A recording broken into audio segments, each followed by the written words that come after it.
Edo State Command of the Nigeria Police Force has confirmed the killing of 7 persons on Friday during a communal clash between the people of Gbelemonti and Maidoti communities in the Ovia Southwest local government of Edo State, with the police also arresting a member of the Edo State Vigilante group who shot dead and set ablaze a victim he falsely accused of being a thief out of malice due to misunderstanding the vigilante member had with the deceased, just as the new Commissioner of Police, Enekpen Otimenyin, subjects police personnel in the state to retraining. According to Daily Post newspaper, the Edo State Police Command arrested a member of a local vigilante in Benin City for allegedly killing an artisan and setting his corpse ablaze. The public relations officer of the command, Moses Yamu, disclosed this on Sunday in Benin City, according to the news media. Yamu said the suspect was arrested by operatives of the Textile Mill Road Division following a distress call received from members of the public at about 8 a.m. on February 20, 2025. He said the divisional police officer in charge of the Textile Mill Division received a call that they saw a corpse of a middle-aged man lying under sawdust and burning. According to him, the divisional police officer in charge of the Textile Mill Road Division received a distress call at about 8 a.m. on Thursday, February 20, 2025, from members of the public that they saw a corpse of a middle-aged man covered with sawdust and set ablaze. The DPO mobilized and deployed his operatives to the scene and actually found the corpse burning under the sawdust. They took the corpse to the hospital, but they, however, found that there was a gunshot injury on the back of the deceased's neck. Investigation has already commenced, and we have one suspect in our custody who is the security person of the sawmill at the time the incident happened, he said. Yamu said the case has been transferred to the State Criminal Investigation Department for in-depth investigations, assuring that at the conclusion of the investigation the suspect will be charged to court for murder. Daily Post reported that the deceased, identified as Lasan Osaze Ehabo, was said to have had disagreement with the said local vigilante member, adding that on the fateful day, the deceased was said to be returning home late in the night with his friend when they were accosted on the road near the sawmill by the suspect. The suspect, who was alleged to have been armed with a double-barrel gun, was said to question the deceased while returning late. The suspect was also alleged to have labeled the deceased a thief and accused him of coming to steal in the sawmill. It was further learned that, during the interrogation, the suspect brought out his gun and shot the deceased to death. He was to have dragged the deceased from the roadside into the sawmill where he allegedly gathered the sawdust in the milling company and set his body ablaze. Meanwhile, in her quest to rid the state of crime, the Commissioner of Police, CP Betty Enekpen Otimenyin, directed for the immediate retraining of personnel to enhance their operational capabilities to tackle the challenges ahead.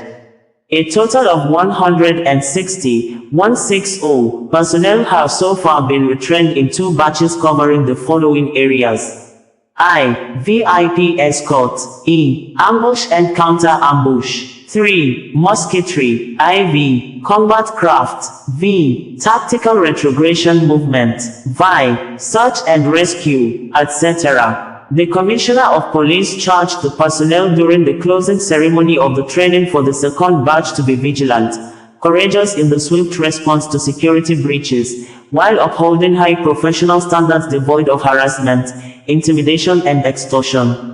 The command reassures all indigents and residents of the state of police readiness to deliver improved, effective and efficient service under her watch, said Moses Yamu. Yamu, in another press release about the update on the communal crisis between Gbelemonti and Maidoti communities, said, on the 21st of February 2025 at about 10 a.m., the command received a distress call of an ongoing clash between Gbelemonti and Maidoti communities of Ovia Southwest local government area.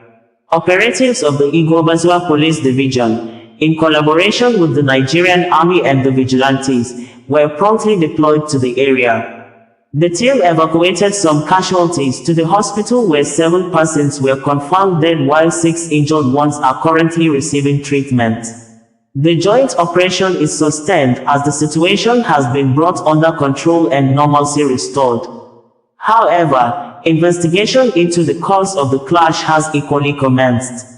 The Commissioner of Police, CP Betty Enekpen Otimenyin, has vowed that no stone would be left unturned in order to unravel the circumstances surrounding the unfortunate and avoidable incident, and warned members of the public to always channel their grievances to the appropriate authority, rather than taking laws into their hands. In another incident, police have arrested a man who killed his wife at Upper Mission Extension area in Benin City on Saturday. The Edo State Police spokesperson, Moses Eyamu, said, on the 22nd of February 2025 at about 10 p.m., information was received that one Kelvin Izeko of number 50 Upper Mission Extension, Benin City, has killed his wife named Success Izeko, aged 38 years, and was about to be lynched by an irate mob. Operatives of the Aduawa Division swiftly responded to the report and met the lifeless body of the woman lying in the pool of her own blood with deep cuts on her head. It took serious efforts by the police operatives to pacify the mob, rescue, and take the suspect into custody for investigation. The victim was removed and rushed to the hospital, where she was confirmed dead.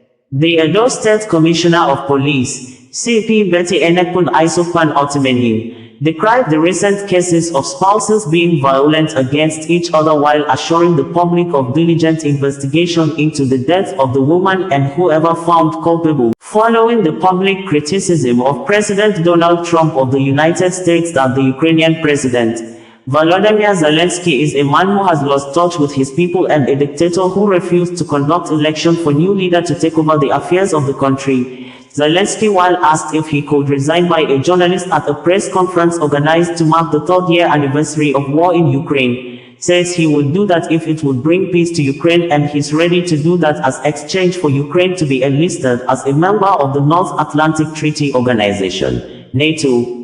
Asked on Sunday at a press conference if he was ready to quit if it ensures peace for Ukraine, Zelenskyy said, "If it guarantees peace for Ukraine, if you really need me to resign, I am ready.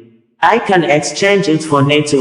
The Ukrainian president previously had said his country's army will need to double in size if NATO denies its membership to the alliance. Earlier this month, U.S. Secretary of Defense Pete Hegseth said that Kyiv joining NATO was unrealistic. "If it is absolutely necessary for me to leave my post, I am ready to do so. I can exchange it for NATO membership. If such conditions exist, then immediately, without prolonged discussions. I am focused on Ukraine's security today and do not intend to remain in power for decades. This is probably my dream," Zelenskyy, who spoke in a native language as interpreted in English language by an interpreter, stated during the press conference marking the third anniversary of the start of the full-scale war in Ukraine. Zelenskyy, in a post on his X social media handle on Sunday, also said, "Ukrainians have come a long way. And this year, we must do everything possible and impossible to achieve a real peace. Peace with security guarantees for our state, with guarantees of dignity and respect for all our people, for everyone who has lived, lives and will live in Ukraine. The people of Ukraine deserve respect, just as every nation on earth does. And just as every person does. Those who are fighting, those who have raised truly heroic sons and daughters. I thank every Ukrainian warrior, all the families of our defenders, and everyone who stands with Ukraine. Thank you for keeping Ukraine alive."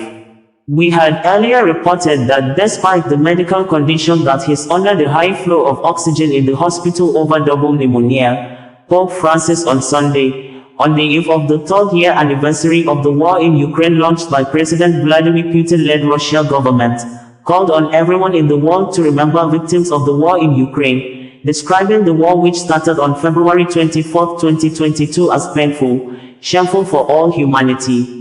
Previously, we reported that the Ukrainian president, Volodymyr Zelenskyy has continued his phone conversations with world leaders with a video and written press statement on Saturday saying that the world leaders must ensure that the Russian President Vladimir Putin is not allowed to deceive the world again, insisting that Putin has used Russian army, intelligence services and mercenaries over 30 years to bring death to America, Europe, Africa, Middle East, Syria. This, Zelenskyy stated after he began special defense campaign with phone conversations with world leaders following strained relationship with one of the countries that has majorly assisted Ukraine in its defense against Russia since 2022 when the war began. United States, U.S. President Donald Trump, who threatened to stop military aid to Ukraine, claiming that Ukraine started the war it knows it cannot win, calling President Volodymyr Zelenskyy a modestly successful comedian and a dictator that deceived the immediate past U.S. President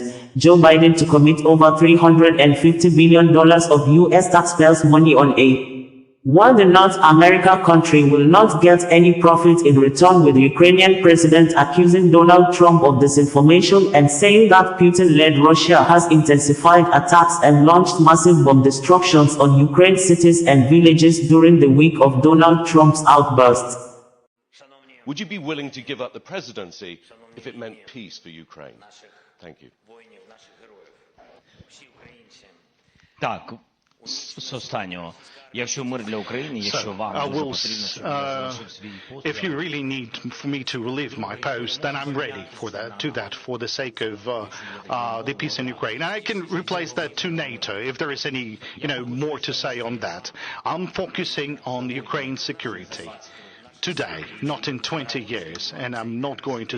Despite the medical condition that he's under the high flow of oxygen in the hospital over double pneumonia, Pope Francis on Sunday, on the eve of the third-year anniversary of the war in Ukraine launched by President Vladimir Putin-led Russian government, called on everyone in the world to remember victims of the war in Ukraine, describing the war which started on February 24, 2022 as painful, shameful for all humanity.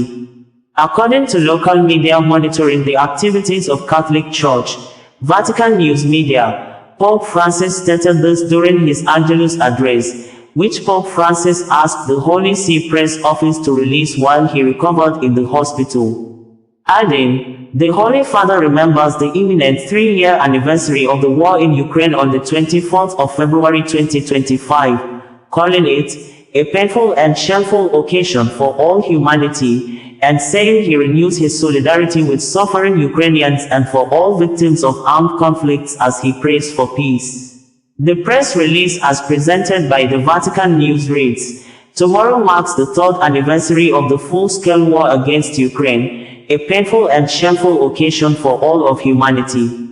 Pope Francis expressed this during the Angelus address he chose to have published on Sunday, one day before the 3-year anniversary of the full-scale Russian invasion in Ukraine. The Holy Father has been being treated at Rome's Gemelli Hospital since February 14th, diagnosed with double pneumonia. In his Angelus remarks, the Holy Father remembered, martyred Ukraine. "As I renew my solidarity with the martyred Ukrainian people," the Pope reminded, "I invite you to remember the victims of all armed conflicts and to pray for the gift of peace in Palestine, Israel, and throughout the Middle East, in Myanmar, in Kivu, and in Sudan." The Holy Father also expressed his gratitude for all those who have been praying for him. "In these days, I have received many messages of affection," he noted, saying, "I have been particularly moved by the letters and drawings from children. Thank you for this closeness and for the comforting prayers I have received from all over the world." The Pope concluded, before reassuring, "I entrust everyone to the intercession of Mary and ask you to pray for me." We had reported that the Ukrainian president, Volodymyr Zelenskyy, has continued his phone conversations with world leaders with a video and written press statement on Saturday saying that the world leaders must ensure that the Russian president, Vladimir Putin, is not allowed to deceive the world again, insisting that Putin has used Russian army, intelligence services and mercenaries over 30 years to bring death to America, Europe, Africa, Middle East, Syria. This, Zelenskyy stated after he began special defense campaign with phone conversations with world leaders following strained relationship with one of the countries that has majorly assisted Ukraine in its defense against Russia since 2022 when the war began. United States, U.S. President Donald Trump, who threatened to stop military aid to Ukraine, claiming that Ukraine started the war it knows it cannot win, calling President Volodymyr Zelenskyy a modestly successful comedian and a dictator that deceived the immediate past U.S. President Joe Biden to commit over $350 billion of U.S. taxpayers' money on a war the North America country will not get any profit in return, with Ukrainian president accusing Donald Trump of disinformation and saying that Putin-led Russia has intensified attacks and launched massive bomb destructions on Ukraine's cities and villages during the week of Donald Trump's outburst. We had also reported that the head of the Catholic Church, Pope Francis, is not out of danger and his health worsened on Saturday evening, says Vatican. The Pope's funeral is allegedly being rehearsed after the 88-year-old warned he may not survive pneumonia. The Swiss guard protecting the Pope, 88, is rehearsing his funeral, with members under a curfew as they are preparing. Bringing you the news in a more digital way.